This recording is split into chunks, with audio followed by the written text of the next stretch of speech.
What's up, guys? It's your boy, Style Brands, aka Shadow the Archangel, coming to you today to let you know, smash that like button, subscribe, do what you gotta do. But this video right here, this video is more so for a paternity court update, my own individual paternity court update. If a lot of you all that look at my face or see my face, you might have seen me on syndicated television, you might have seen me on paternity court. Let's get into it. So, what happened? I was limping. I was being a limp. And I paid for it. So let's get into the story. For those of you who don't know the paternity court story, I was on paternity court, Hines versus Stovall. I'm gonna use their name of their title to get a lot of you all over here so you all can see the update. So a lot of you all that don't know, I was on paternity court. I was with a woman that was taking pictures with other men, giving me all the red flags that this ain't it. And I got her pregnant. I didn't know if the baby was mine. At the time, I was very, very broke, working 12-hour days, 16-hour days on movie sets as movie security, and I wasn't getting it. I didn't have my thoughts together. I got this girl pregnant. I didn't have any other kids at times, and I got with this girl that had like 3-4 kids. So that being said, no shame, no offense to anyone like that, but in the future, I would let my sons know to not do something like that. If you don't have kids, don't go after a girl with kids.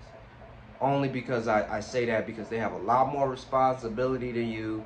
They're a lot more cold and tactical because they've been through some traumatic experiences, like having babies by other people that abandon you is traumatic.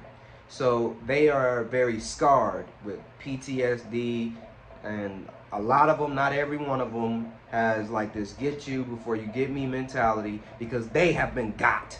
Like if you look at like the baby mom, just what it is, that is essentially a woman that, like, sex, let's get into it. Sex is an eternal thing. That's supposed to be an eternal, lifelong bond, action, sanctimonious. It's supposed to be something that bonds two people together forever. Then you have their child. Permanently a reminder of you and this person's bond is that child. They leave you. I empathize with the trauma of that. But back to the story at hand, I was with that type of person. I got. She was going off. I was limping, following her around.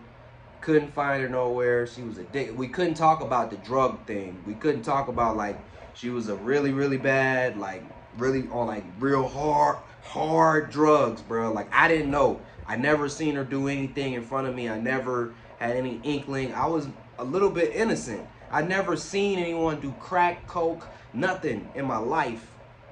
But she was on a lot of real hard drugs to where I had to find her. I had to go look for her a lot of times. I spent a lot of my youth trying to make this type of woman into a wife. Don't do it, fellas. And we got to the point where she got pregnant. Once she finally had the baby, you're on drugs and you go missing a lot. I'm very skeptical if this is my baby. There was a guy that had a baby and his kids looked just like my son looked just like one of these guys' kids that she was dealing with and messing with and flirting with and all this and all that. So I thought it was this guy's kid. Again, very broke at the time. Didn't have the money to go do the paternity test on my own. I was working. I wasn't no deadbeat. I wasn't just sitting up, laying up with her. I was trying to build a life with this woman. I had a job. I had an apartment, and we were trying to be a unit. We were trying to be a family unit. Wasn't working out.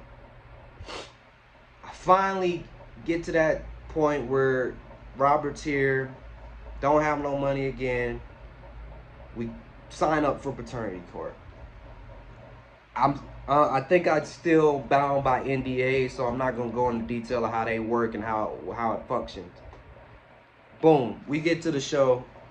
You all see everything that you see. You see the paternity court episode. I'll put the link in the description so you can watch the episode for yourself and see what's going on. They do the little jesting, right? The little jesting of the show, making the show interesting. And we tell our side, blah blah. I tell my side, she tell her side.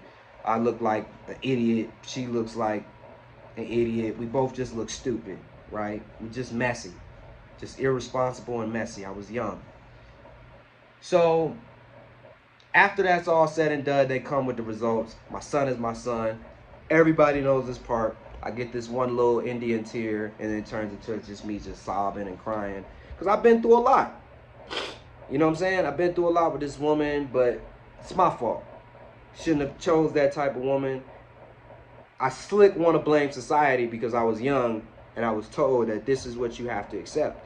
That's why I'm so grateful for these new voices coming out, because let me be an example of being ravaged, like a man that was ravaged, like my reputation, like I cried on camera, I look like a simp, I just look bad, man. Like I look responsible as far as taking care of my kid, but as far as my masculinity and me standing up for myself, I look bad, bro. It looks like I'm a bad choice, a bad judge of character. I pick bad partners. It just looks bad on me. But it's past, faced it, fixed it, revamped. I got robbed recently. 1,000 subscribers will tell you about how that happened. But that's that simp nature coming out. That's what happened. So, to the update. To the people that want to know what I'm doing now.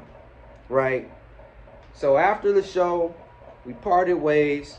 I got custody of, not custody, but legitimization. At the time, custody went to my mom, and I moved in with my mom to be a father to my son. I got a bunch of warehouse jobs, worked the warehouse jobs. I was doing music. I had seen fair success in music independently. I got on radio all over the world, Canada, all South America, everything. Then I started putting product behind my music. That started doing well. Then I started offering my customer service skills through my company as a day-to-day income type of thing. And I am now working on Amazon, Wish, eBay, selling these hats right here, STAA brands, trademark pending, everything. So I changed my life around. My son, he's on his way to come be with me. My mom just wants to, since I don't have a wife, my mom wants to give him like a feminine upbringing up until a certain age, and she gonna give him to me after a certain age, because I'm a lot more masculine now. I'm a lot more like straightforward now because of what I've been through. I learned that this is good and this is bad, and she wants to get like a feminine touch before I put him through the man, hey boy, you can't be doing that, boy, that type of life. Because you know, growing up with your father is a lot more strict. It's not as fun as growing up with a mother. I don't have a wife, so she's trying to get me until he's about 9 years old and let me build my money up, get my stable. I thank God for a mother like that, because she knows I'm doing the best I can, and she's doing the best she can because she was a single mother. Now I'm a single dad because of what I chose to do. But that's literally the update behind what happened with paternity court. Sorry if the story was all over the place. I had to get my thoughts together. You know I'm one take Jake. You know these are not planned. These are just coming to you each and every day to be consistent at first. But once we start getting rolling and getting everything going, then we can increase that production value. But for now, I thank you all for listening to this update for the paternity court situation. And, you know, we out. STAA brands, baby. STAA brands. I'ma holler at you.